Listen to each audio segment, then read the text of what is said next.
The alarm screamed through Station Outpost 7 at exactly 400 hours. Commander Thelvaxis, a four-armed Telvan with blue skin, rushed to the main screen. His three eyes widened in shock. 30 massive ships had just appeared at the edge of mapped space.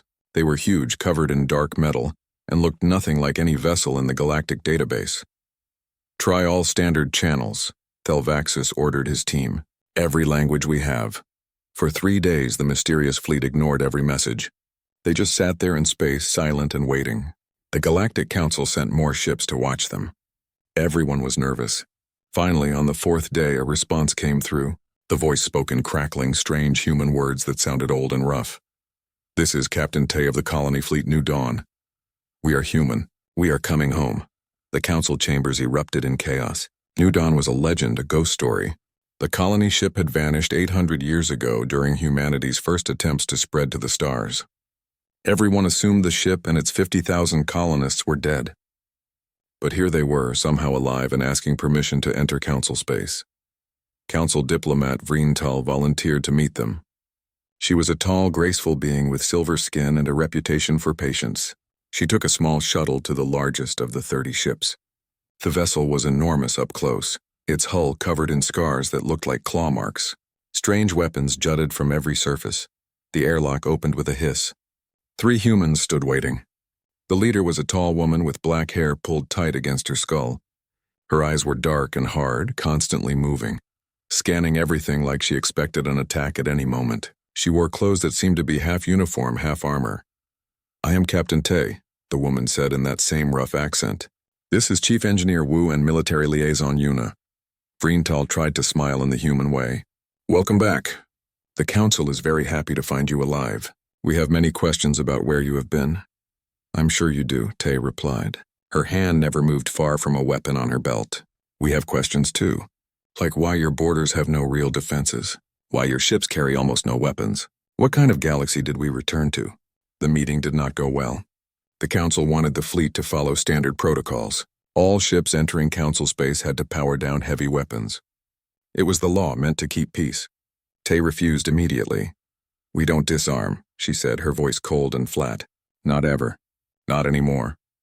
Vreental tried to explain the rules, the importance of trust, the 600 years of peace the galaxy had enjoyed. Tay listened without expression. When the diplomat finished, the captain leaned forward. "Where we've been, peace is what you have for 5 minutes between attacks. Trust is what gets you killed. Your laws mean nothing in dead space." "Where exactly have you been?" Vreental asked carefully. Yuna, the military liaison, pulled up a star chart. She pointed to a region colored red in the database. "Dead Zone Theta. You call it that because your people never came back from there. We call it the Crucible, because that's what it did to us. It burned away everything soft and weak until only the hard parts remained." News of the lost colony's return spread across the galaxy in hours. On Earth, the response was celebration mixed with confusion. Ambassador Hana, a respected human diplomat, immediately organized a fleet to meet the colonists. Earth's government wanted a joyful reunion. They got something very different. When Hana's diplomatic ship docked with the colony flagship, she stepped out ready to embrace her long-lost cousins. The colonists stood in neat military rows, watching her with those same scanning eyes. They were tall, most over 6 feet, with hard muscles and old scars visible on their hands and faces. Even the young ones moved like soldiers. Hana tried speaking in modern Korean, but the colonists barely understood. Their language had changed over 8 centuries, mixing Old Korean with harsh clipped words that sounded like combat orders. When Hana offered food from Earth as gifts, the colonists analyzed it for poisons first. When she suggested cultural exchange programs, they asked about defensive capabilities instead. "We're family," Hana said desperately. "We're the same people." Captain Tay shook her head slowly. "No, Ambassador. You are what humans became in peace. We are what humans became in war. There's a difference. The thing that disturbed Earth's delegation most was the children. There were thousands of kids on the colony ships, from babies to teenagers. Every child over age 7 carried a knife. The 10-year-olds trained in combat drills during school breaks. A 12-year-old girl casually discussed the best way to hit an enemy's weak points. When Hana's assistant, a gentleman named Bo, tried to teach some colonist children a peaceful Earth game, they turned it into combat training. "It's not their fault," Engineer Wu explained quietly to Hana. "This is all they know. All we could teach them. Every generation grew up fighting. We didn't have the luxury of childhood like you do here. The council organized formal ceremonies, speeches about humanity's resilience, promises of integration help, plans to resettle the colonists on peaceful worlds. The colonists attended politely but said little. Tay gave one short speech that made everyone uncomfortable. We thank the council for their welcome, she said, but we didn't come back looking for peace and rest. We came back to warn you. The galaxy is not as safe as you think.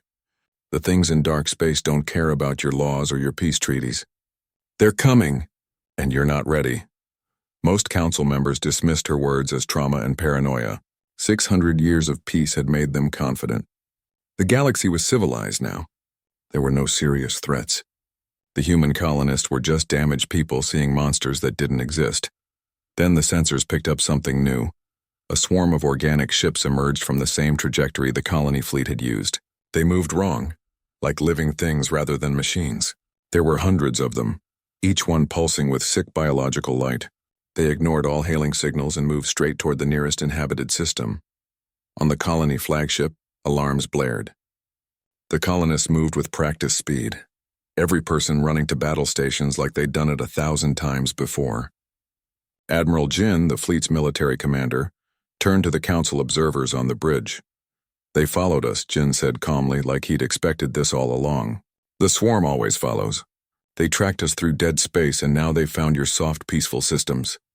Captain Tay stood at the command center, her face grim but not surprised. She looked at Ambassador Hana, who had gone pale with shock. You wanted to know where we've been? What made us like this? Tay gestured at the screen showing the approaching swarm. There's your answer. That's what we fought for 800 years.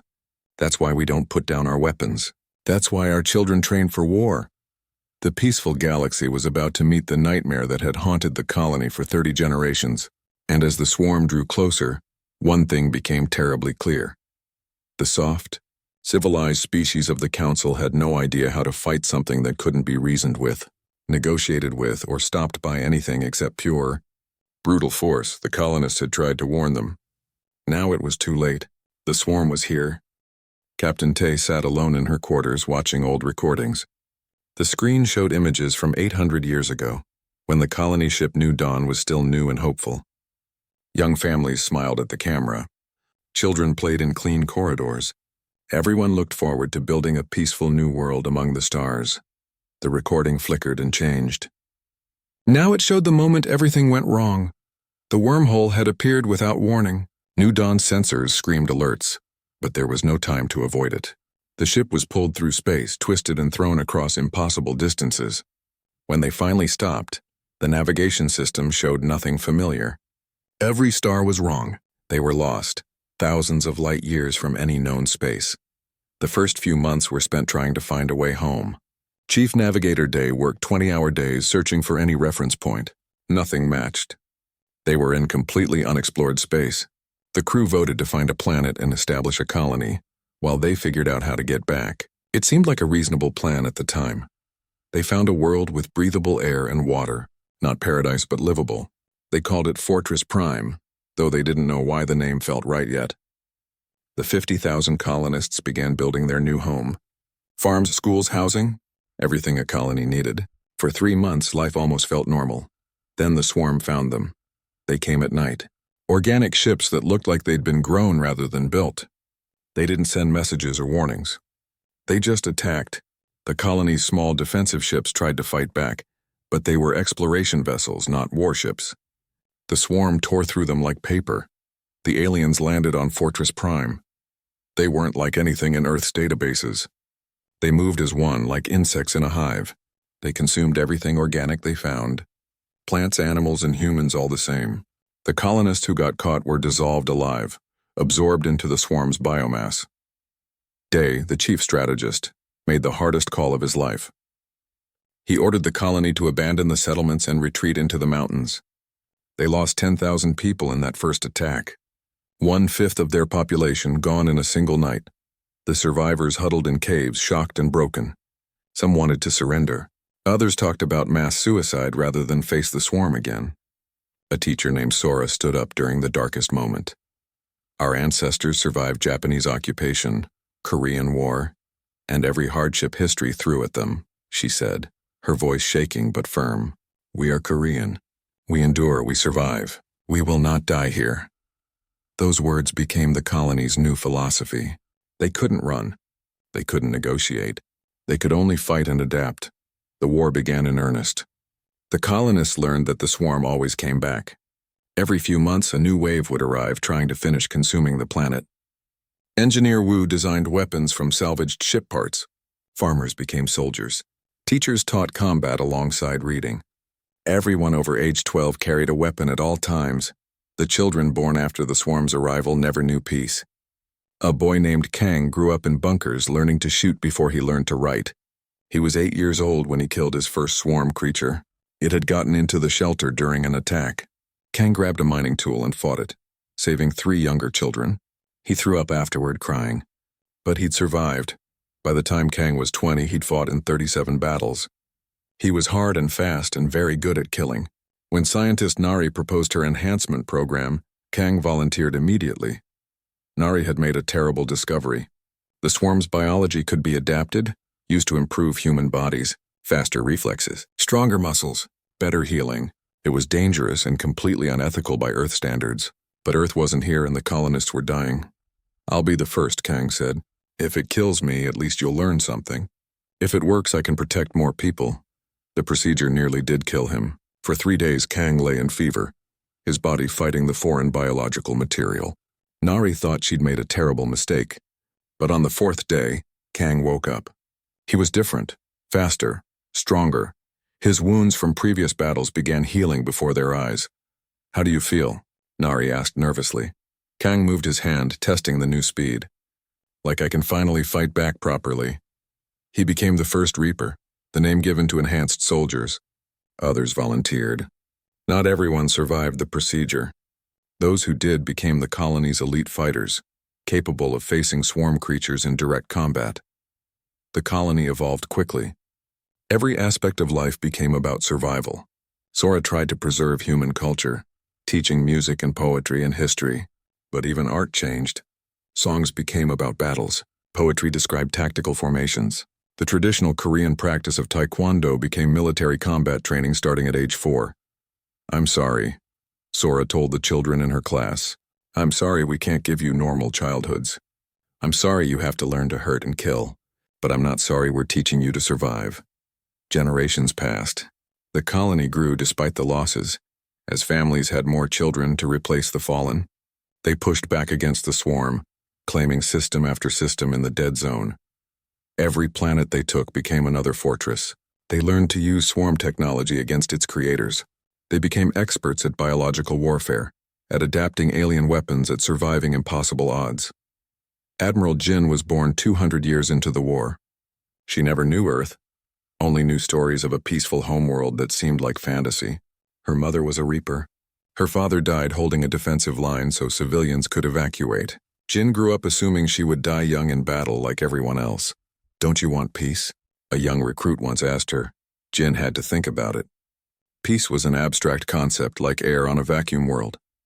I want to stop fighting, she finally said. But I don't know what I'd do if the war ended. None of us do. Fighting is all we know. By Generation 20, the colonists had pushed the swarm back to defensive positions. They weren't winning, but they weren't losing anymore either. Fortress Prime was a military fortress world now, covered in defensive installations and weapons factories. The children growing up there barely looked like the soft humans from Earth. They were taller from generations of high-gravity adaptation. Their reflexes were sharper from constant combat training. Their eyes moved constantly, always scanning for threats even when there were none. Engineer Wu, descended from the original Wu, made a breakthrough. She found fragments of the New Dawn's old navigation data in a crashed cargo pod. With years of work, she and her team repaired enough information to plot a course back to known space. Back to Earth. The Colony Council debated for months. Some wanted to stay in the dead zone, the only home most of them knew. Others argued they had a duty to warn Earth about the swarm. Captain Tay, the fleet commander, made the final decision. We're going back, she announced. Not for help. Not for sanctuary. We're going back to warn them. The swarm won't stop with the dead zone, it spreads. Eventually, it will reach civilized space. And when it does, those soft, peaceful people won't stand a chance. They built 30 warships from the hulls of old colony vessels and salvaged swarm technology. Every ship was a weapons platform. Every colonist aboard was a soldier. They didn't know if Earth still existed, didn't know if they'd be welcomed or feared, but they were going home anyway. On the day they left Fortress Prime, Tay visited the Memorial Sphere. It was a massive digital monument in the center of the capital, displaying the names of every colonist who had died in the 800-year war. 42 million names. 42 million people who'd given everything so that others could survive. Tay placed her hand on the sphere's surface. Her parents' names were in there. Her 2 brothers. Her first daughter, killed in a swarm raid when she was only 16. Almost everyone Tay had ever loved was dead, their names glowing softly in the memorial. "We're leaving," she whispered to the names. "We're going to find the galaxy you all used to tell stories about. The peaceful one, the safe one. And we're going to make sure the swarm never reaches it." But Tay already knew the truth. The swarm would follow them. It always followed. And when it reached civilized space, the soft galaxy would learn the same lessons the colony had learned. You can't negotiate with something that only knows how to consume. You can't make peace with something that sees you only as food. You can fight or you can die. Those were the only choices. And the colony had chosen to fight for so long that they'd forgotten how to be anything else. The fleet left the dead zone carrying 30,000 colonists, all that remained of the original 50,000. Behind them, Fortress Prime stood empty but ready, automated defenses still watching the stars. Ahead of them lay the journey home. They didn't know they were bringing the nightmare with them. The Galactic Council met in emergency session. The chamber was beautiful, built from crystal and light, designed in a time when the biggest problems were trade disputes and cultural misunderstandings. Council Head Miravan stood at the center, her 4 wings folded in what her species did when stressed. "The approaching vessels are confirmed as biological in nature," she announced. "The human colonists call them the swarm. However, we have no confirmed hostile actions yet. I propose we send a diplomatic team to establish communication." Captain Tay, standing with the human delegation, spoke up without waiting for permission. "You can't negotiate with them. They don't have language. They don't have culture. They have hunger and nothing else. We must try," Miravan insisted. 600 years of peace wasn't built on assumptions of hostility. "It was built on luck," Tay replied coldly. "Luck that you never met something like the swarm." The council voted. 20 species for attempting communication. Only humans voted against.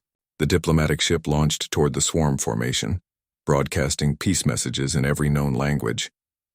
The colonists watched from their warships, weapons charged and ready. The diplomatic ship reached the swarm and began close-range broadcasts. For 10 minutes, nothing happened. Then the swarm ships moved. They surrounded the diplomatic vessel in seconds. The council observers watched in horror as organic matter spread across the ship's hull like infection. The screaming over the comms lasted 30 seconds before cutting to silence.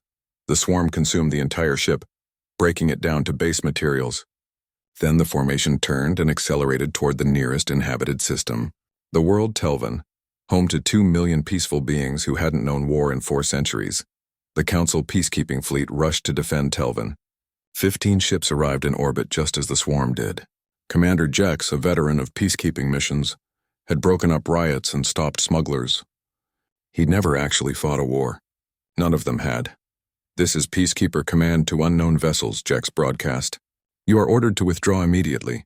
We will use force if necessary." The swarm didn't respond. They just kept coming. "Fire warning shots," Jex ordered. The peacekeeping ships fired weapons designed to disable, not destroy. Energy beams meant to knock out engines. The shots hit swarm vessels and did nothing. The organic ships just absorbed the energy and kept moving. "Full weapons," Jex said, his voice shaking slightly. "Target their propulsion systems." But the swarm didn't have normal propulsion. They were living things. Shooting parts of them just made them angry. The swarm crashed into the peacekeeping fleet like a wave. Organic matter splashed across hulls, eating through metal in seconds. Ships that had served for decades died screaming. Jex's ship was one of the last to fall. He broadcast everything to the council, hoping someone would learn from their mistakes. The last image showed a swarm creature breaking through his bridge window. Then nothing. The swarm landed on Telvan. The colony fleet watched from a safe distance, recording everything.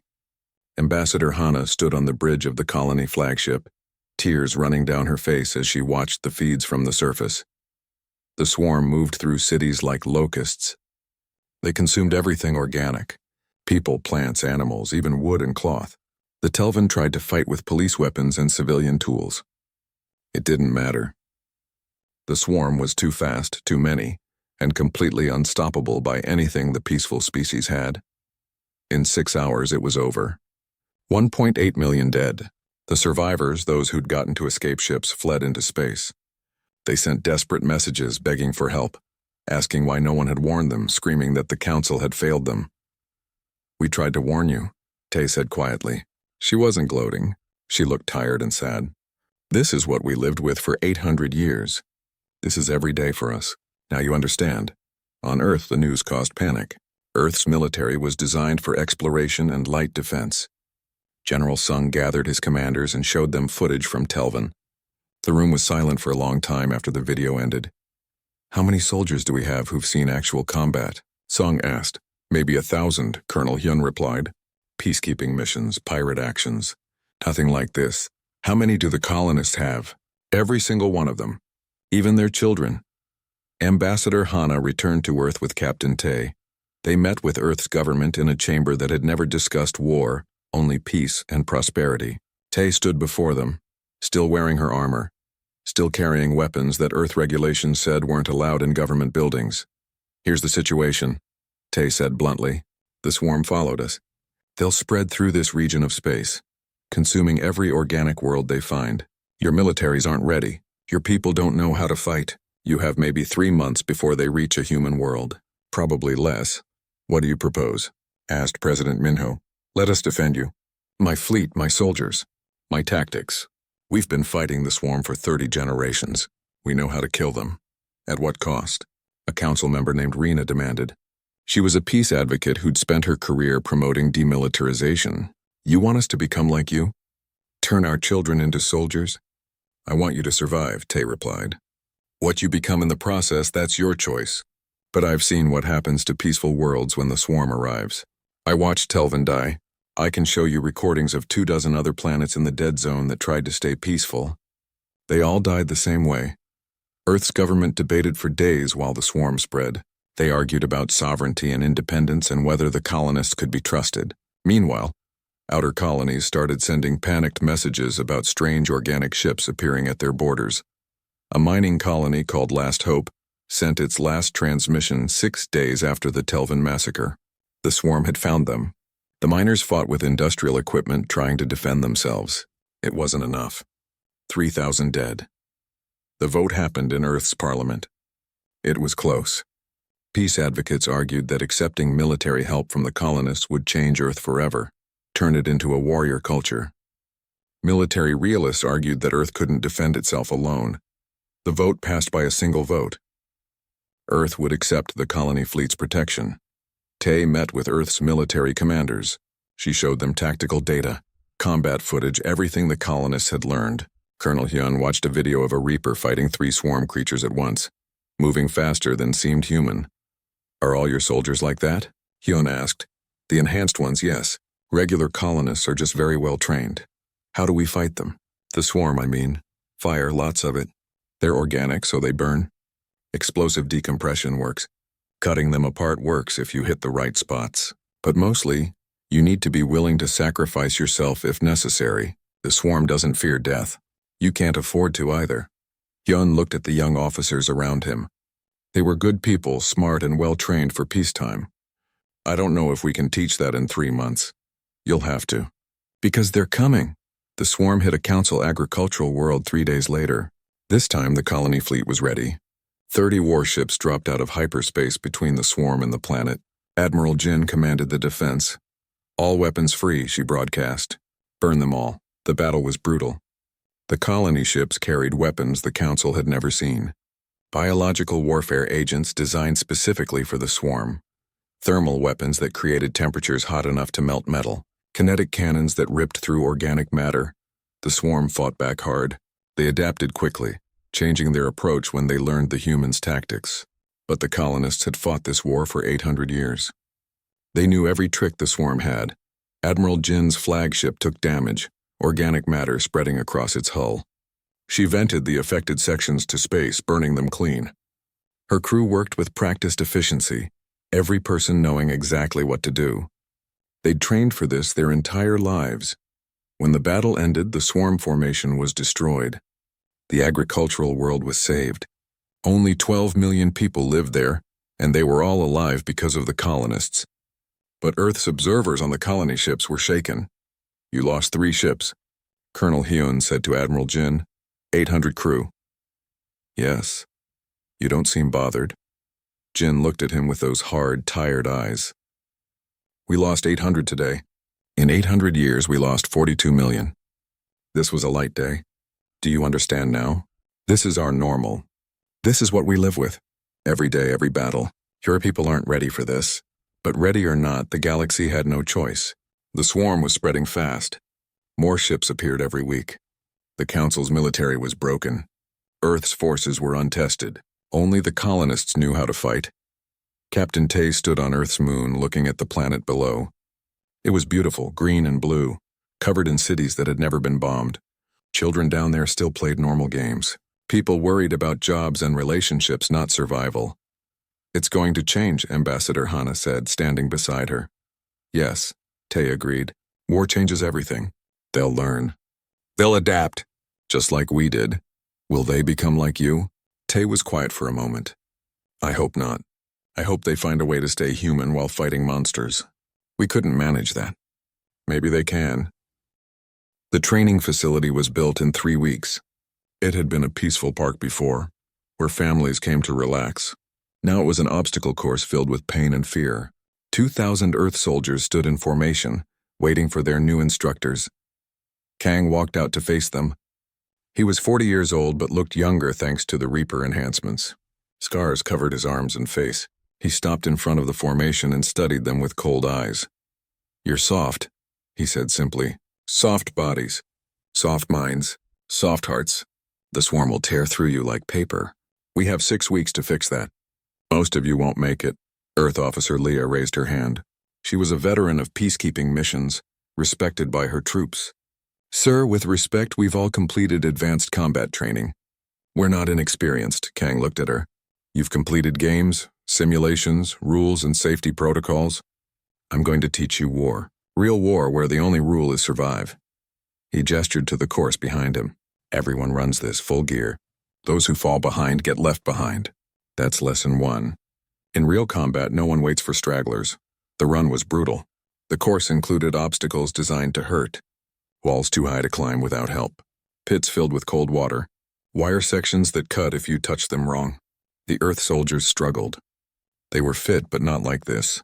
Within 20 minutes, half of them were falling behind. Leah pushed herself hard, refusing to quit. She made it to the end, bloody and exhausted. Kang was waiting. "You made it," he said. 60% didn't. Tomorrow we run it again. And again. Until everyone makes it or until we run out of time. The swarm doesn't care if you're tired." The training got worse. Live fire exercises with real bullets. Close combat training where injuries were expected. Scenarios where soldiers had to make impossible choices about who lived and who died. The Earth Military Command received constant complaints. This wasn't training. It was abuse. After 2 weeks, Leah confronted Kang. "You're treating them like they're disposable. Like their lives don't matter." Kang stared at her. "Their lives matter so much that I'm willing to make them hate me if it keeps them alive. Your gentle training methods work fine for peacetime, but peacetime is over." He pointed to footage from Telvin playing on a screen. "That's what happens to soldiers who aren't ready. They die screaming, begging for help that never comes. I won't let that happen to people I'm training. There has to be a better way. There is. It takes 3 years instead of 6 weeks. But we don't have 3 years. So I'm cramming a lifetime of pain into 6 weeks because that's all the time we have." Leah walked away, frustrated but unable to argue with his logic. The swarm was coming. They were out of time. Meanwhile, Earth was changing in other ways. A civilian named Mira had lost her entire family on Telvin. She'd been off-planet when it happened. She came back to find everyone she loved dead.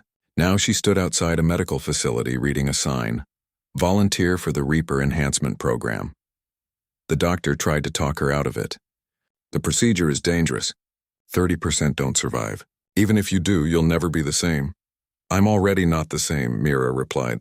My daughter was 6 years old. The swarm ate her alive. I want to make sure that never happens to anyone else's child. She survived the enhancement. Barely. For 4 days, she lay in fever, her body fighting the alien biological material. When she woke up, she was faster, stronger, and filled with a cold rage that never quite went away. She joined Kang's training program as an instructor. On university campuses, enrollment dropped. Students were abandoning their studies to join military training. A young man named Han left a promising engineering program to become a soldier. His professor tried to convince him to stay. You could design new technologies, the professor argued. Help humanity in that way. I need to help now, Han replied. Not in 4 years after I graduate, now. Peace advocate Rena, who'd voted against accepting the colonists' help, visited a colony ship. She'd spent her whole career promoting demilitarization, arguing that weapons only created more violence. Captain Tay agreed to show her around. They ended up at the memorial sphere. Rena stood in front of the massive digital monument, watching 42 million names scroll past. Some were just children, babies even, entire families wiped out in single attacks. This is 800 years of war, Tay said quietly. Every name is someone who died fighting the swarm. Someone's child, parent, spouse, friend. We didn't want this. We wanted peace too. But the swarm doesn't negotiate. Rena reached out and touched the sphere. A name appeared under her hand. Young child, age 4, killed in the 7th Battle of Fortress Prime. She started crying and couldn't stop. I don't know what's right anymore, she admitted. I spent my whole life believing peace was always the answer. But how do you make peace with something that only knows hunger? You don't, Tay replied. You fight or you die. I wish I had better news. The Galactic Council was falling apart. Half the member species were terrified and begging for the colonists' help. The other half were angry that humans were taking over military operations. The Alvari ambassador stood before the council in fury. We allied with humanity because they were peaceful, he declared. If they become a warrior culture, they'll upset the balance of power. We can't allow one species to dominate through military might. Then what do you suggest? Ambassador Hana asked, her voice sharp. The swarm doesn't care about balance of power. Every day we debate, more worlds die. We should be building our own defenses, not relying on human colonists who've been militarized by centuries of war. Build them then, Hana snapped. We'll wait. Oh wait, we can't wait because the swarm is already here. The council couldn't agree on anything. Member species started making their own deals with the colony fleet. Worlds on the swarm's expansion path begged for protection. Admiral Jin found herself commanding a fleet that now included ships from a dozen different species, all desperately learning human military tactics. Earth scientist Yuna made a breakthrough. She combined colony biotechnology with Earth's advanced AI systems. The result was a computer that could predict swarm movement patterns. It required using actual swarm tissue in the computer systems, which horrified ethics committees. This crosses every line we've established about biological experimentation, one committee member argued. Yes, Yuna agreed. It does. And it might save millions of lives. So we're doing it anyway. The first test happened during a swarm attack on a mining colony. The AI predicted exactly where the swarm would strike next. Defenses were already in place when they arrived. For the first time, a battle ended with 0 human casualties. 6 weeks after training began, the swarm launched a major attack on a council industrial world. This time it was a combined force defending. Kang's trained Earth soldiers, colony veterans, and council volunteers who'd learned human tactics. Leah led a platoon of Earth soldiers into battle. Everything Kang had taught them suddenly made sense. The brutal training, the live fire exercises, the scenarios with impossible choices. It was all real now. A swarm creature broke through their line. Leah reacted on instinct the way Kang had drilled into her. She moved without thinking, her weapon firing before she consciously decided to shoot. The creature died. Contact right. One of her soldiers screamed. More swarm creatures poured in. The battle was chaos and terror. Soldiers died despite all their training. But they also fought back effectively, holding positions, covering each other, doing everything they'd been taught. Young Han, the student who'd left engineering, found himself fighting next to a Reaper. The enhanced soldier moved like lightning, killing swarm creatures faster than seemed possible. Han did his best to keep up, protecting the Reaper's flank while the enhanced soldier did most of the killing. "Stay close," the Reaper shouted. It was Mira, the woman who'd lost her family. "Don't try to be a hero. Just stay alive." The battle lasted 8 hours. When it ended, the industrial world was saved, but Earth had lost 3,000 soldiers in a single day, more combat deaths than the previous 200 years combined. Leia sat on a transport ship heading back to base. Half her platoon was gone, young soldiers she'd trained with, laughed with, eaten meals with. Now they were dead, their bodies left behind because there was no time for proper recovery. Kang found her there, staring at nothing. He sat down beside her without speaking. "I hate you," Leia said quietly. "I hate what you did to us. How you trained us, I know, but if you hadn't, we'd all be dead. Every single one of us." "I know that too." They sat in silence for a while. Finally, Leia asked, "Does it get easier?" Kang looked at her with those tired eyes that had seen too much. "No, you just get used to carrying it. The weight of all the dead. Eventually you get strong enough to carry more." A memorial service was held on Earth. 3,000 names added to a new monument. The first of many, President Minho gave a speech about sacrifice and duty. The families cried. The soldiers stood at attention, faces hard. Captain Tay attended, standing at the back. A young man approached her. He was D, an officer who'd lost his entire unit in the battle. "Is this what it was like for you?" Day asked. "For 800 years? "Yes," Tay replied. "Every generation. Every year. More names, more losses. You never stop missing them. But you keep fighting because the alternative is everyone dies." 6 months after the swarm first appeared, General Sung called a war council.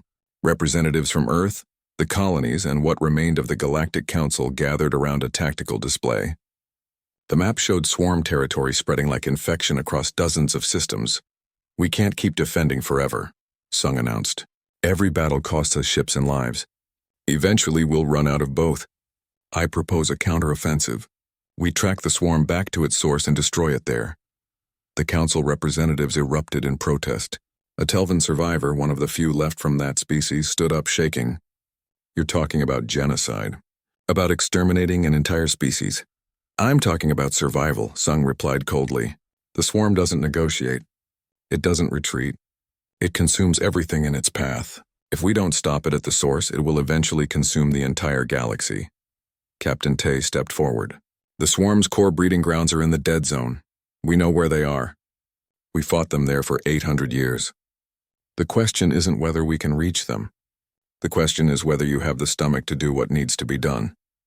Ambassador Hana, who'd once been a peace advocate, found herself in an impossible position. "If we do this, we become mass killers. We'll be destroying billions of swarm organisms." "They're not people," Admiral Jin said flatly. "They don't have culture or society. They're a biological weapon that evolution created. They exist only to consume. Feeling guilty about stopping them is like feeling guilty about curing a disease." The debate went on for hours.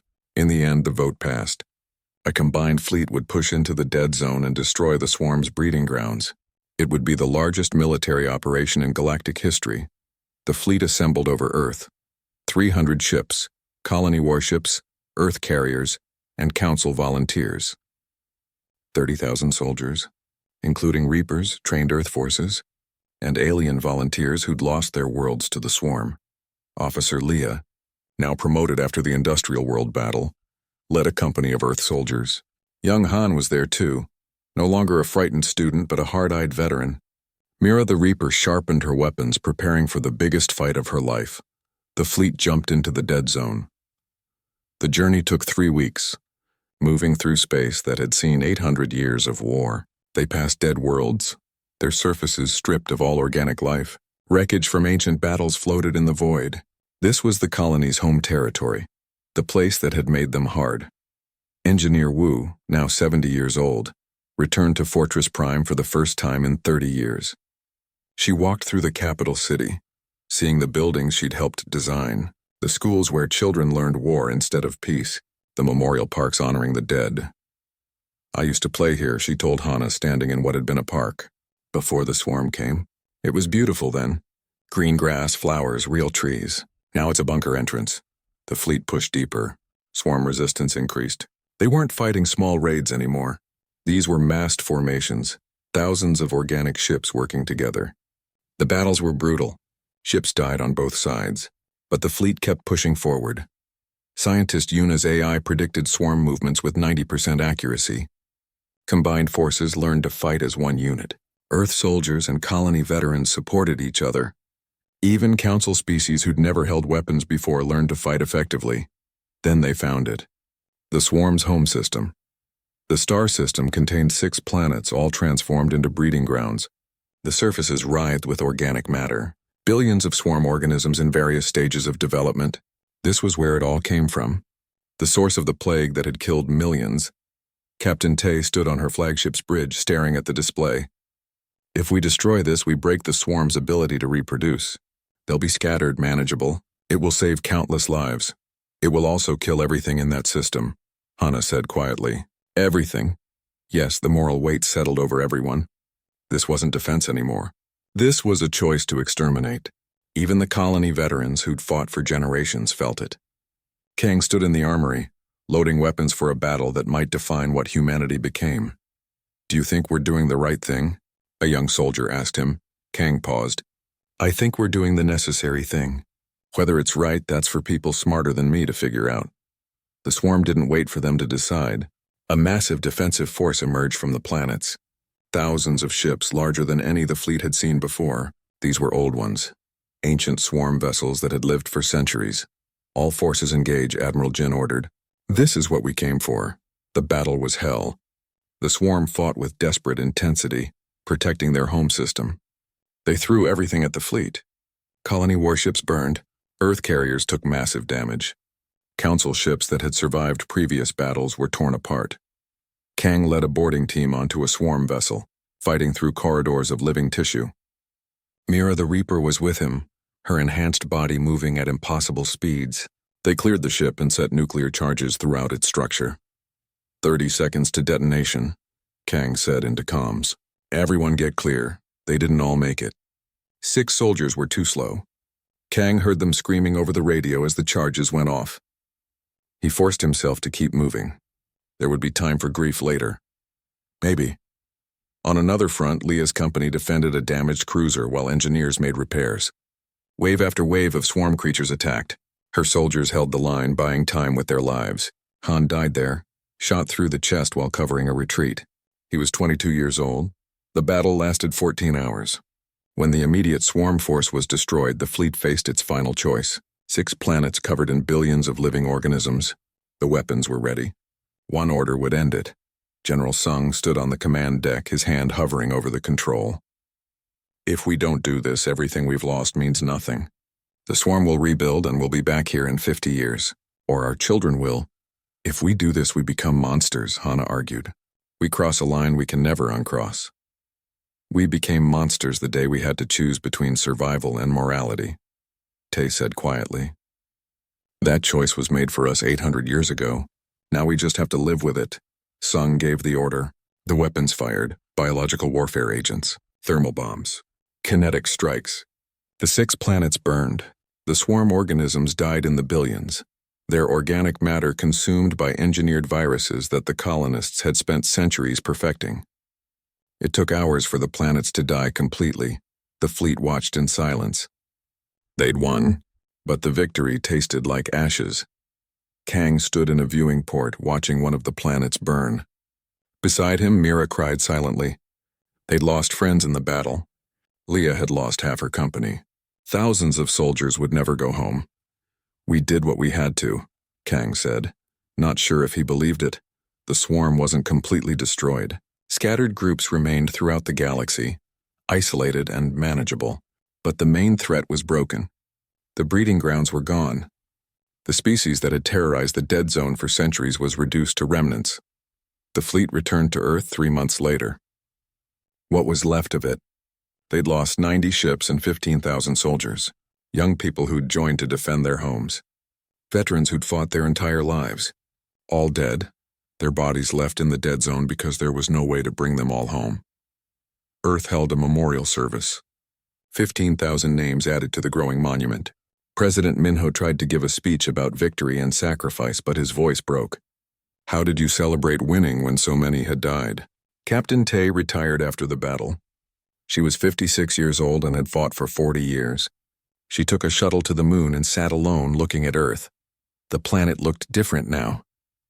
Orbital defense stations surrounded it. Military academies dotted the surface. It was a warrior world now, whether it wanted to be or not. 5 years passed. The galaxy slowly rebuilt.